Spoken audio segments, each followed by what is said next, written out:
Hello and welcome. You're watching News Central TV. I am Judith Atibi. Here are the stories making headlines beyond the continent. We begin in Europe, where France, Germany, Italy and Poland sign a letter of intent on European long-range strike approach ELSA during the 2024 NATO summit in Washington.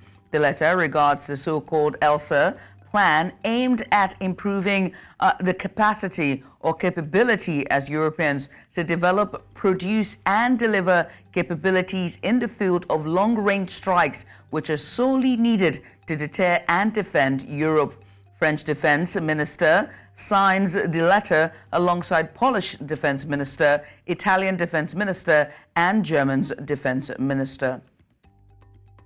Et que très vite, en fait, en discutant avec les différents partenaires, la question s'est posée de se doter de capacités de longue portée, de feu dans la profondeur. Alors quand on parle de feu dans la profondeur, évidemment, il faut le définir parce que des capacités de missiles qui vont à 2000 km n'ont rien à voir avec un canon César avec de l'artillerie à 40 ou 60 km, même si au fond ça couvre évidemment l'ensemble de cette gamme. Et que là, c'est un major, on voit bien que beaucoup de pays regardent à l'Est. Je serais tenté de vous dire aussi que quand on est français, on regarde aussi vers le sud, et notamment le Proche et le Moyen-Orient. Et donc là aussi, au fond, dans un moment, pour nous français en tout cas différent, puissance dotée, puissance nucléaire, mais aussi de se poser de bonnes questions de l'articulation entre notre système conventionnel et notre système de dissuasion. Et ça, pour le coup, Let's also tell you that China's foreign ministry has reacted to NATO's declaration that China had become a divisive or decisive enabler of Russia's war against Ukraine, calling NATO unjustified and malicious. In a declaration at their summit in Washington, NATO leaders said Beijing's so-called no-limits partnership and large-scale support for Russia's defense industrial base were of profound concern. China, however, on Thursday warned NATO against provoking confrontation over its ties with Russia after the alliance accused Beijing of playing a key role in helping Moscow's assault on Ukraine. 在乌克兰问题上，北约鼓吹中国责任毫无道理，用心险恶。奉劝北约反思危机的根源和自身的行径。 认真倾听国际社会的正义声音，以实际行动推动局势缓和，而不是甩锅推责、嫁祸于人。 NATO leaders has accused China of being a decisive enabler of Russia's war against Ukraine as the defense alliance hardens its stance on Beijing and the systemic challenges they say it poses to their country's security. The joint declaration marks NATO's most pointed tone yet on China's role in a war that has galvanized the 75-year-old bloc, which celebrated its anniversary this week at a three-day leaders summit in Washington hosted by U.S. President Joe Biden. China's no-limits partnership with Russia and its large-scale support for Russia's defense industrial base are enabling Moscow to wage its war. The NATO leaders urged Beijing to seize all material and political support to Russia's war effort. And so to discuss this further, I'm being joined by an international analyst, Olabode Oseni. Good evening. Thank you very much for having me. Thank you so much for coming on. In what specific ways is China enabling Russia's war effort in Ukraine beyond mere rhetorics or diplomatic support? Thank you. I as a citizen of this world, I think both sides are just not doing the citizens of this world any good for not spending enough money to find peace, that they are spending so much amount of money to fight war, to look for war. It's very sad. So, but then again, let's go into your question. China is one of the most important ally to Russia.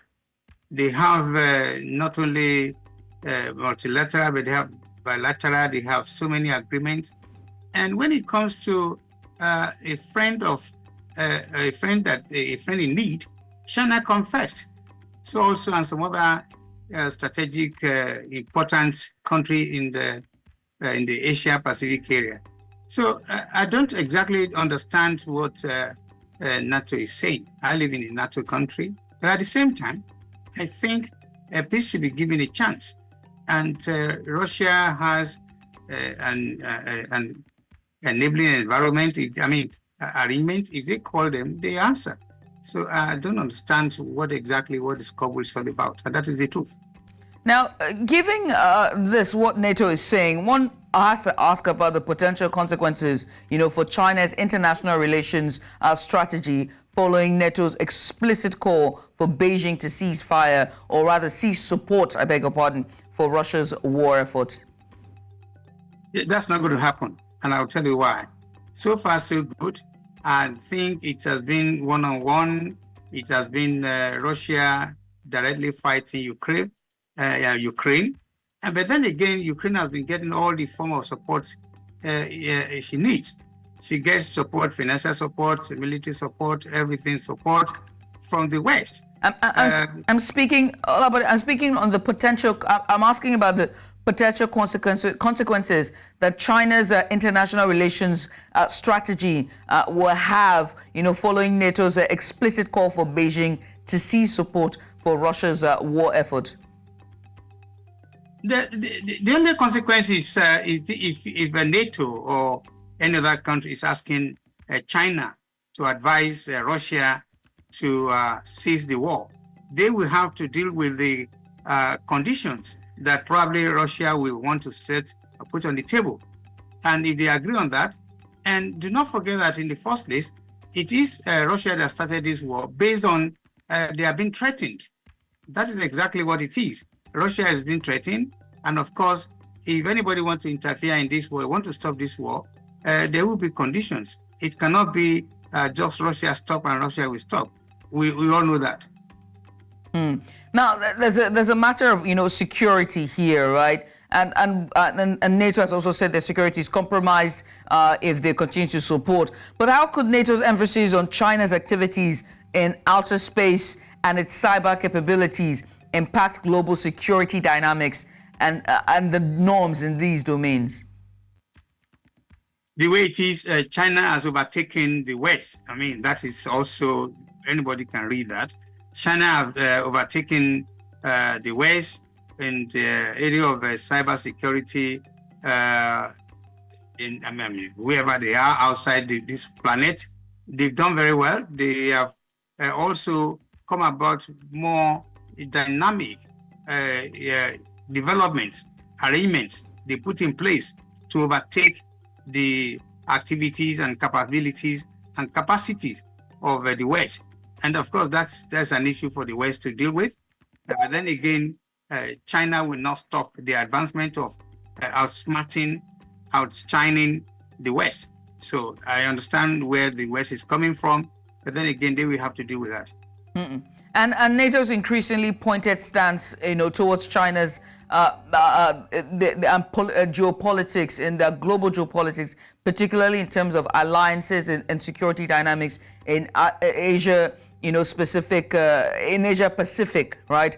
How might their stance, affect that part? Because China is a huge country with huge significance in Asia as well. Yeah, it's just like, unfortunately, so China is the biggest, is the largest country in the Asia geopolitical area, and they are more closer to the countries in that region. So if there's anybody wants to make friendship, want to be closer to the region, it's China. Don't forget that most of the NATO alliance members are in the West, and the West is a little bit far away from the Asia geopolitical areas. So China knows what they are doing. China knows exactly that they need to be closer to the countries in that region, and that's exactly, I think, that has been their objectives. That's exactly what they have been doing.